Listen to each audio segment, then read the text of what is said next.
اعوذ باللہ من الشیطان الرجیم بسم اللہ الرحمن الرحیم صلی اللہ تعالی علی حبیبہ محمد وسلم۔ معزز خواتین و حضرات، السلام علیکم۔ آج ہم جس موضوع پہ بات کریں گے وہ ہے دعا۔ دعا کے حوالے سے پہلے ہم ایک ویڈیو دے چکے ہیں، اس میں اس کے جو اسپیکٹس ہیں اس کے علاوہ ہم نے اس کی تفصیلات میں آج جانا ہے۔ تو آج کے موضوع کو ہم اس زاویے سے دیکھتے ہیں کہ دعا کتنی قسم کی ہوتی ہے، یہ دعا کیسے کرائی جائے اور دعا کیسے لی جائے۔ یہ دونوں الفاظ الگ الگ ہیں۔ دعا کی اقسام میں دعا دو قسم کی ہے، ایک کو ویل وشز کہتے ہیں جو دعا کے لیے ہوتا ہے، ایک کو بیڈ انٹینشن کہا جاتا ہے، اسے بد دعا کہتے ہیں۔ بزرگان دین بد دعا کو برے آدمی کی دعا سمجھتے ہیں، اور جب کوئی شخص بد دعا کرے گا تو اسے پہلے بد ہونا پڑے گا، پھر وہ جو دعا کرے گا وہ بری دعا ہوگی۔ تو اب دیکھنا یہ ہے کہ کوئی بھی شخص کائنات میں کسی جگہ کسی رنگ و نسل مذہب و ملت کا ہو، وہ اپنے لیے ہمیشہ ویل وشز رکھتا ہے اور اپنے لیے کبھی کوئی برائی کی دعا نہیں کرتا، یعنی بد دعا نہیں کرتا۔ تو سب سے پہلی بات یہ ہے کہ جو ہم اپنے لیے پسند نہیں کرتے وہ ہم دوسروں کے لیے کیوں کریں۔ حضور علیہ الصلوۃ والسلام کا فرمان ہے کہ جو تم اپنے لیے پسند کرتے ہو وہی اپنے بھائی کے لیے پسند کرو۔ تو جو چیز ہمیں خود ناپسند ہے اور اگر ہمیں کوئی بد دعا دے ہمیں برا لگتا ہے تو ہمیں چاہیے کہ ہم کسی کو بد دعا نہ دیں، یہ برے لوگوں کی دعا ہوتی ہے۔ اب ہم تھوڑا سا اس میں مزید آگے چلیں گے۔ میں اپنے بزرگوں کے پاس ایک موقع پہ موجود تھا، تو میں نے انہیں کسی دعا کے لیے کہا کہ میرا فلاں کام ہو جائے یا کوئی میری جو انٹینشن تھی۔ انہوں نے فرمایا بھائی آج آپ کے لیے دعا کرنے کی بجائے آپ کو دعا کا طریقہ بتا دیتے ہیں۔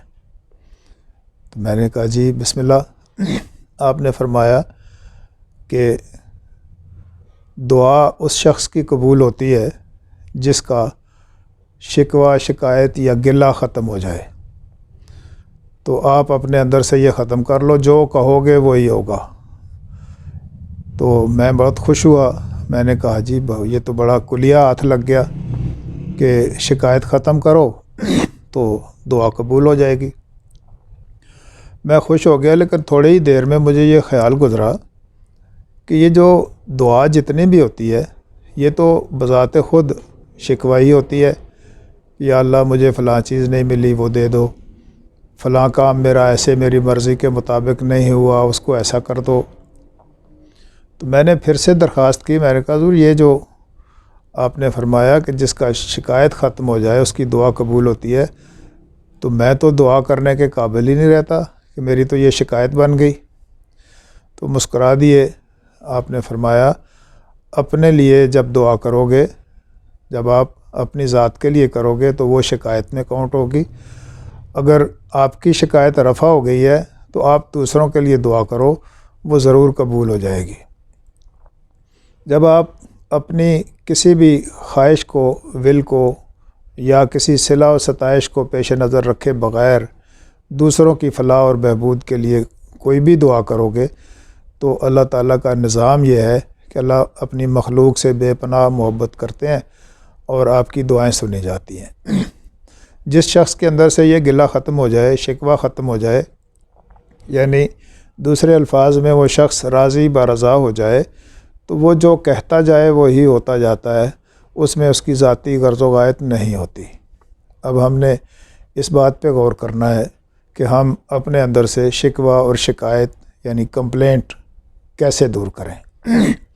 تو کمپلینٹ کو دور کرنے کے لیے دوسرا ایک لفظ ہے جسے ہم کمپیریزن کہتے ہیں، تقابل کرنا۔ اگر ہم تقابل کرنا چھوڑ دیں تو ہمارے اندر سے شکایت رفع ہو سکتی ہے۔ اب یہ سوال پیدا ہوتا ہے کہ تقابل کرنا کیسے چھوڑیں۔ تو تقابل یعنی کمپیریزن کو چھوڑنے کے لیے ایک اور سی کا ہم سہارا لیں گے، اسے کہتے ہیں کامنٹس کرنا، اس پر تبصرہ کرنا۔ کسی بھی بات پہ جب ہم تبصرہ کرتے ہیں تو ہمیں کمپیریزن کرنا پڑتا ہے، کمپیریزن کرنا پڑتا ہے تو کمپلینٹ پیدا ہوتی ہے۔ یہی کمپلینٹ، شکایت ہماری دعا کی قبولیت میں رکاوٹ بن جاتی ہے، اور خاص طور سے یہ شکایت جب اپنی ذات کے مفادات کے حوالے سے ہو تو بہت بری بات ہے۔ صوفیاء کرام، فقراء حضرات جو تعلیم دیتے ہیں وہ یہی ہے کہ بندے کو راضی برضا ہونا چاہیے۔ راضی برضا کے علم کے پیچھے جو مقصد ہے وہ یہ ہے کہ قرآن کی ایک آیت نصیب مما کسبوا، نصیب جو لکھا گیا وہ تمہارے کسب میں سے لکھا گیا، اور کسب میں سے نصیب لکھا تو ظاہر ہے ہمارا اپنا کیا درا ہے، اس پر شکایت کیسی؟ اگر ہم نصیب مما کسبوا کو جان سکیں تو شکایت کرنے کا اختیار نہیں رہتا، پھر سوائے استغفار کرنے کے، معافی مانگنے کے اور اپنا کلیریفائی کرنے کے لیے اپنے آپ کو یہ معاملہ درست کر سکتے ہیں۔ تو جب شکایت ختم ہو جائے، اپنے راضی برضا کے علم سے کوئی شخص واقف ہو جائے تو اس کی دعا قبول ہوتی ہے۔ بالفاظ دیگر ہمیشہ دوسروں کے لیے اچھی خواہشات کا رکھنا اور ان کے لیے اچھی سے اچھی دعا کرنا، ذاتی مفادات سے باہر نکلنا، یہ صوفیاء کرام کا وتیرہ رہا ہے، اور اپنے شاگردوں کو وہ یہی تعلیم کرتے ہیں کہ اپنے ذاتی مفادات کی بجائے ایز اے ہول پبلک کے لیے، دوسروں کے لیے کام کیا جائے، اور اس میں ذاتی غرض و غایت کو شامل نہ ہونے دیا جائے۔ جب کوئی شخص ذاتی غرض و غایت سے پاک ہو جائے تو اس کی دعا کی قبولیت یعنی جیسے وہ کہتا جائے وہ ہوتا جاتا ہے۔ قرآن کریم کی اس آیت کو ساتھ میں رکھیے، انما امرہ اذا اراد شیئا ان یقول لہ کن فیکون، بے شک اس کا امر جب ارادہ کرتا ہے کسی شے کے ہونے کا تو کہتا ہے ہو جا، سو وہ ہو جاتی ہے۔ امر کی تفصیل میں سورہ بنی اسرائیل کی اس آیت کو بھی پیش نظر رکھیے کہ وَيَسْأَلُونَكَ عَنِ الرُّوحِ قُلِ الرُّوحُ مِنْ أَمْرِ رَبِّي، آپ سے پوچھتے ہیں روح کیا ہے؟ روح کہہ دیجئے روح میرے رب کے امر سے ہے، اور اس کا امر جب ارادہ کرے کسی شے کے ہونے کا تو کہتا ہے ہو جا، اور وہ ہو جاتی ہے۔ ہمیں اللہ کی مخلوق کی خیر و برکت اور بھلائی کے لیے دعائیں بھی کرنی ہے، اور بد دعا سے خاص طور سے بچنا ہے کہ کسی نبی، کسی ولی کی یہ سنت نہیں ہے کہ انہوں نے کسی کو بد دعا کی ہو۔